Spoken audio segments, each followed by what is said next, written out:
Hi, Ishan. Hello, sir. Congratulations. Thank you. Just wanted to know that while facing Gerard Erasmus, he was Sorry, can you come while again? facing Gerard Erasmus, the Namibian captain, Yeah. who was bowling with a sidearm Yeah. action. Do you think that it would have been a good preparation before facing Pakistani spinner Usman Tariq? It would have been a good match prep. No, I think we have already done the preparation part, and now it's just time to watch the ball and play our natural game. So, if the ball is there, as a batter, we just feel like going because it's a T20 game and we are trying to set a good total on board. But we do have to believe in our strength as well. There's nothing like you have to prepare. I think at this level, we just watch few videos and we get an idea of what kind of bowling is going to happen. So we're just keeping it simple. Yeah, he bowled pretty well today, and I think there was a quite bit of learning for us, for our team as well today. Yeah. Was there any cautious approach in the first 4 overs? Because you started hitting from the fifth over. Yeah. Was there any cautious approach I think not to hit sixer? I think before we thought it's gonna be a pretty flat wicket, but when we started batting, ball was holding a bit, and we just felt it's not that easy to go for sixes and boundaries. So rather than losing wicket on a bad shot, we were just taking our time because end of the day, we just had an idea that we can also go for big overs afterwards, so we don't have to rush into it. But yeah, at the same time, we were looking for bad balls. But yeah, since I would say the wicket was not that easy, to be very honest, we were just taking our time in the middle. Uh, Ishan, scoring a 50 is always good, especially in a win. But to come up in a game ahead of the big clash against Pakistan, it gives you more confidence?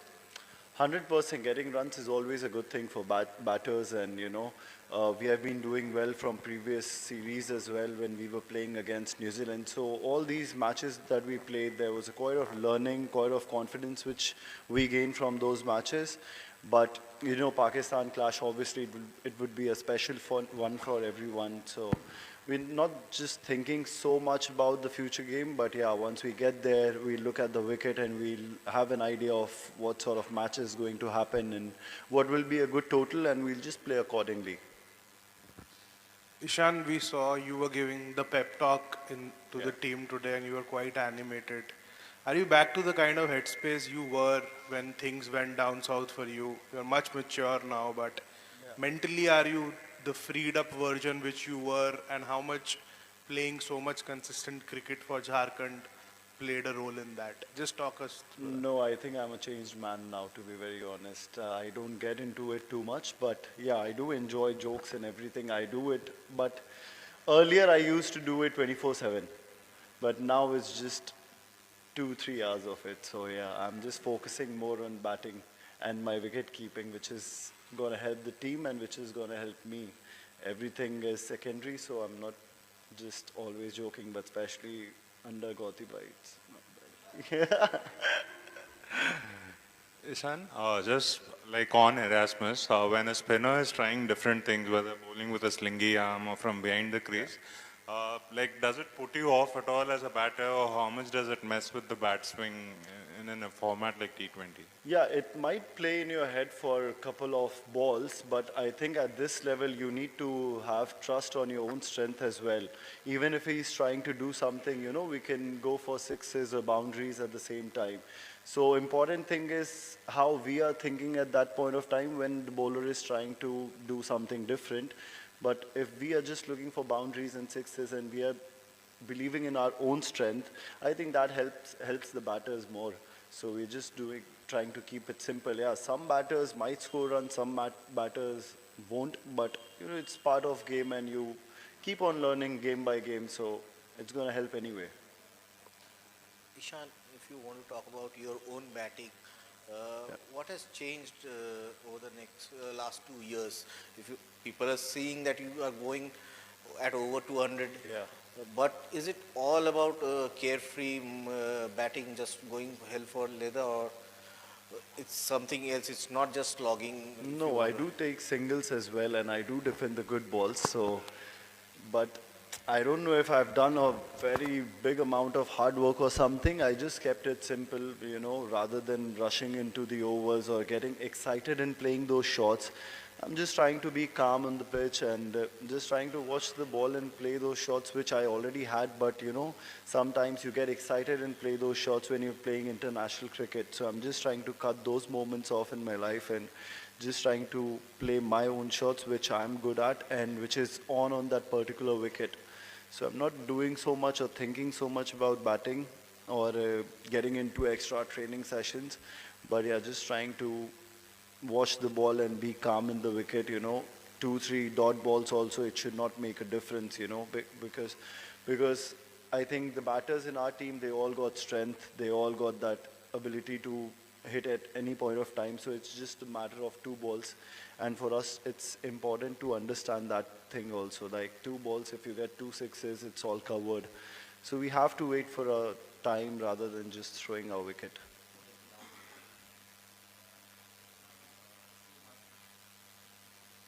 2 matches, 2 victories, 3 different kinds of half centuries, but also 3 collapses in 2 innings at various stages. How do you assess how the team is batted in these 2 games?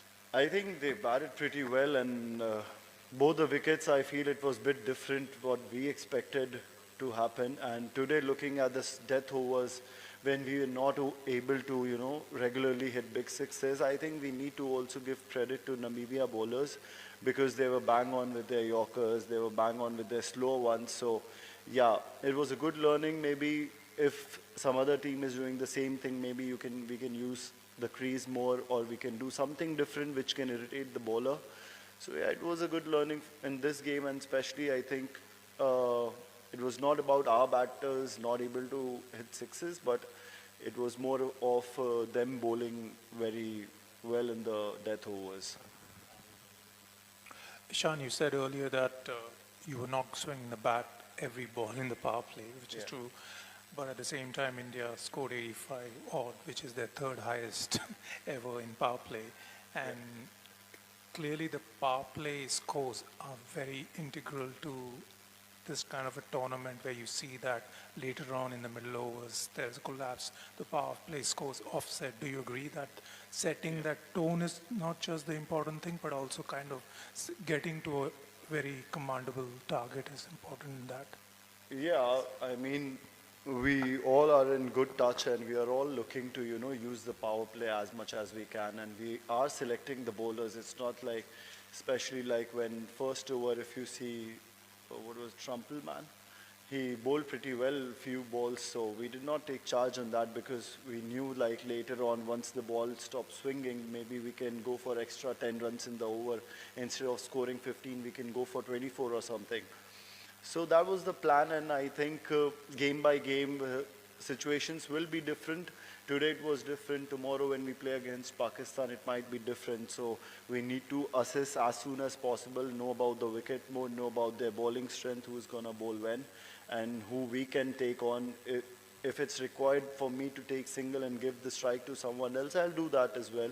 So it's important to, you know, be aware of the game situation, and, you know, I feel if you get a good start in power play, you should always try and, you know, maybe one end of one batter can always go for sixes at any point of time, but I think top 3, one batter is supposed to bat for long.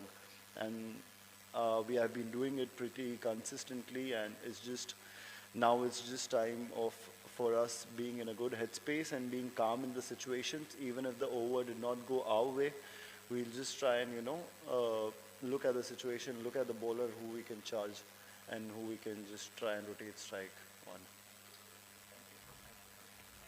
Thank you guys.